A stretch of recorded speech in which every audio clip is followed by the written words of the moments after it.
पुकारण्यात आलेल्या महाराष्ट्र बंदसाठी परभणी जिल्हा प्रशासन पूर्णपणे सज्ज झाला आहे।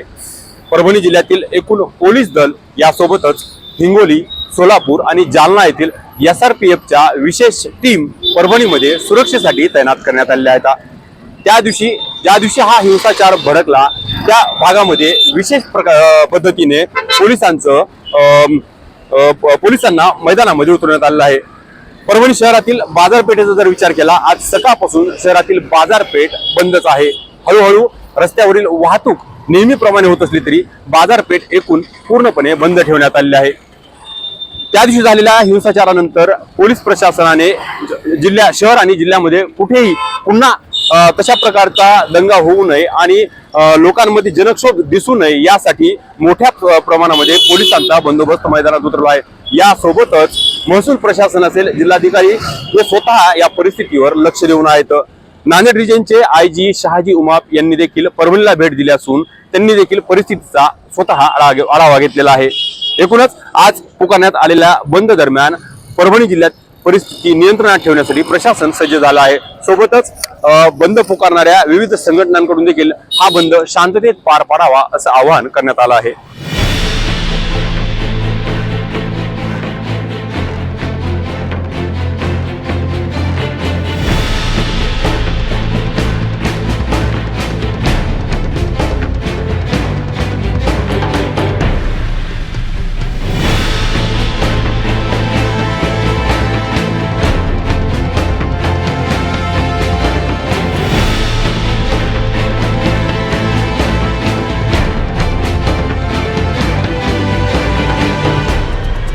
आज पुकारण्यात आलेल्या महाराष्ट्र बंद दरम्यान परभणी शहरामध्ये मोठ्या प्रमाणात पोलीस बंदोबस्त तैनात करण्यात आलेला आहे।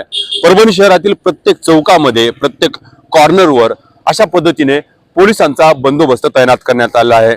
परभणीमध्ये झालेल्या हिंसाचारानंतर पोलिसांनी ऍक्शन मोडमध्ये परभणी शांत केली होती आणि त्या दृष्टीने आज महाराष्ट्र बंद पुकारण्यात आलेला आहे त्यासाठी जिल्ह्यामध्ये ठिकठिकाणी पोलीस बंदोबस्त उतरवण्यात आला आहे। परभणी जिल्ह्यातील संपूर्ण पोलीस दल यासोबतच हिंगोली, सोलापूर आणि जालना येथून SRPFच्या विशेष टीम परभणीमध्ये आज मैदानामध्ये उतरवण्यात आलेल्या आहेत। परभणी शहर हे तसं पाहिलं तर सेन्सिटिव्ह शहर म्हणून ओळखलं जातं, परंतु मागील काही दिवसापासून सुरू असलेल्या आंदोलनामुळे यात आणखी वाढ झाली आहे। आज कोणतीही अप्रिय घटना घडू नये यासाठी आज सकाळपासूनच पोलीस बंदोबस्त मैदानामध्ये उतरण्यात आलेला आहे। परभणी शहरातील बाजारपेठ आज जर आपण पाहिलं तर रस्त्यावरील वर्दळ जी आहे ती नेहमीप्रमाणे दिसत नाहीये, थोडी वर्दळ कमी झालेली दिसते। बाजारपेठ अद्यापही उघडलेली नाहीये। आज पुकारण्यात आलेल्या बंदला कितपत प्रतिसाद मिळतो हे 10 ते 11च्या नंतर समजेल, परंतु या बंदच्या दरम्यान कोणतीही अप्रिय घटना घडू नये आणि कायदा सुव्यवस्थेचा प्रश्न निर्माण होऊ नये यासाठी पोलीस मात्र मैदानात उतरलेले आहेत। विशाल माने, न्यूज 18 लोकमत, परभणी।